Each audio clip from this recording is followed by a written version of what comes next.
করে যদি বলা হয় আপনার বহুদিনের পরিচিত একটি নিয়ম আর মানা হবে না, আপনার বহুদিনের একটি পরিচয় বাতিল করে দেওয়া হলো, ভাবুন তো একবার রাজ্যের লক্ষ লক্ষ পড়ুয়া এবং তাদের পরিবারের উপর দিয়ে ঠিক এমন একটা ঝড় বয়ে গেল। দীর্ঘদিনের জল্পনার অবসান ঘটিয়ে কলকাতা হাইকোর্ট সম্প্রতি ওবিসি সংরক্ষণ নিয়ে এক ঐতিহাসিক রায় দিয়েছে, যা নাড়িয়ে দিয়েছে রাজ্যের শিক্ষা ব্যবস্থাকে। কি আছে সেই রায়ে? কাদের ওবিসি সার্টিফিকেট বাতিল হলো, আর এর ফলে স্কুল কলেজের ভর্তিরই বা কি পরিবর্তন আসতে চলেছে? জানতে হলে ভিডিওটি শেষ পর্যন্ত দেখুন। পশ্চিমবঙ্গ রাজ্যে ওবিসি তালিকা নিয়ে দীর্ঘদিন ধরেই একটা ধোঁয়াশা ছিল। বহু শিক্ষার্থী এবং তাদের পরিবার অপেক্ষা করছিল আদালতের স্পষ্ট রায়ের জন্য। একের পর এক আইনি জটিলতায় আটকে ছিল স্কুল কলেজের ভর্তির প্রক্রিয়া। অবশেষে সেই অপেক্ষার অবসান ঘটালো কলকাতা হাইকোর্ট। বিচারপতি কৌশিক চন্দ্রের সিঙ্গেল বেঞ্চ স্পষ্ট ভাষায় জানিয়ে দিয়েছে যে শুধুমাত্র 2009 সালের ওবিসি তালিকা একমাত্র বৈধ বলে বিবেচিত হবে। হ্যাঁ, ঠিক শুনেছেন, 2010 সালের পর থেকে রাজ্য সরকার যত ওবিসি সার্টিফিকেট ইস্যু করেছে তা সবই বাতিল বলে গণ্য হবে। শুধু তাই নয়, স্কুল, কলেজ এবং বিশ্ববিদ্যালয়গুলির ভর্তির প্রক্রিয়া, মেধা তালিকা প্রকাশ এবং কাউন্সিলিং সবকিছুই এই 2009 সালের তালিকাভুক্ত সম্প্রদায়গুলির জন্য আবার শুরু করতে হবে। বিভিন্ন সংবাদ মাধ্যম সূত্রে জানা যাচ্ছে 2009 সালের ওবিসি তালিকায় মোট 66টি সম্প্রদায় ছিল। এই সম্প্রদায়গুলি এখনো আইনত ওবিসির মর্যাদা পাবে। সেই সময় তালিকা এ ও বি এই দুটি ভাগে বিভক্ত না থাকলেও এখানে জাতিভিত্তিক তথ্য স্পষ্টভাবে উল্লেখ করা ছিল। আদালত জানিয়েছে আবেদনকারীদের জাতি যাচাই করার পরেই তাদের ওবিসি তালিকায় অন্তর্ভুক্ত করা হয়েছিল। হাইকোর্টের এই রায় পরিপ্রেক্ষিতে রাজ্যের জয়েন্ট এন্ট্রান্স বোর্ড এবং বিশ্ববিদ্যালয়গুলিকে বেশ কিছু গুরুত্বপূর্ণ নির্দেশ দিয়েছে। প্রথমত, আগামী 40 দিনের মধ্যে তাদের ওয়েবসাইটে এই বিষয়ে বিস্তারিত বিজ্ঞপ্তি প্রকাশ করতে হবে।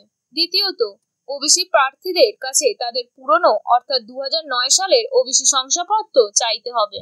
শুধু তাই নয়, এই শংসাপত্র আপলোড করার জন্য একটি বিশেষ পোর্টাল চালু করার কথাও বলা হয়েছে। এছাড়াও SMS এর মাধ্যমে শিক্ষার্থীদের এই বিষয়ে বিস্তারিত তথ্য জানাতে হবে এবং মেধা তালিকা প্রকাশের পরপরই কাউন্সিলিং প্রক্রিয়া শুরু করতে হবে।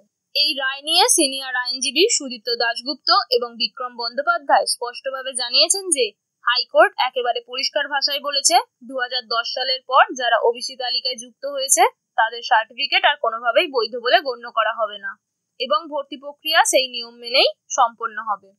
হাইকোর্টের এই রায়কে কেন্দ্র করেই রাজ্য রাজনীতিতে ইতিমধ্যেই ঝড় উঠেছে। মুখ্যমন্ত্রী মমতা বন্দ্যোপাধ্যায় স্পষ্ট জানিয়ে দিয়েছেন যে তিনি এই রায় মানেন না এবং রাজ্য সরকার এর বিরুদ্ধে সুপ্রিম কোর্টে আপিল করবে। তিনি অভিযোগ করেছেন রাজনৈতিক উদ্দেশ্যে এই রায় দেওয়া হয়েছে, যা রাজ্যের পিছিয়ে পড়া মানুষদের অধিকার কেড়ে নেবে। অন্যদিকে বিজেপি নেতারা এই রায়কে সাংবিধানিক মর্যাদা রক্ষার পদক্ষেপ হিসেবে দেখছেন। তাদের দাবি, রাজ্য সরকার শুধুমাত্র ভোট ব্যাংকের স্বার্থে অযোগ্য অনেক সম্প্রদায়কে ওবিসি তালিকায় অন্তর্ভুক্ত করেছেন। উচ্চ মাধ্যমিকের ফল প্রকাশের প্রায় 3 সপ্তাহ পেরিয়ে গেলেও এখনো পর্যন্ত কলেজে ভর্তির প্রক্রিয়া শুরু হয়নি। এর প্রধান কারণ হিসেবে দেখানো হচ্ছে ওবিসি সার্টিফিকেট সংক্রান্ত এই রায়। এই পরিস্থিতিতে তীব্র ক্ষোভ জানিয়েছেন ছাত্র সংগঠন SFI। তারা অবিলম্বে সরকারি স্কুল ও কলেজে ভর্তির প্রক্রিয়া চালুর দাবিতে আগামী 16 জুন কলেজ স্ট্রিটে ছাত্র সমাবেশের ডাক দিয়েছে। তাদের অভিযোগ, ওবিসি শংসাপত্রের জটিলতাকে কাজে লাগিয়ে বেসরকারি কলেজগুলো তাদের ব্যবসা চালাচ্ছে। SFI কলেজের ভর্তির কেন্দ্রীয় পোর্টাল নিয়েও একাধিক অভিযোগ তুলেছে। তাদের আশঙ্কা, গত বছরের মতো এবারও পোর্টাল চালু হওয়ার পরেও 5 থেকে 7 দিন ধরে কাজ নাও করতে পারে।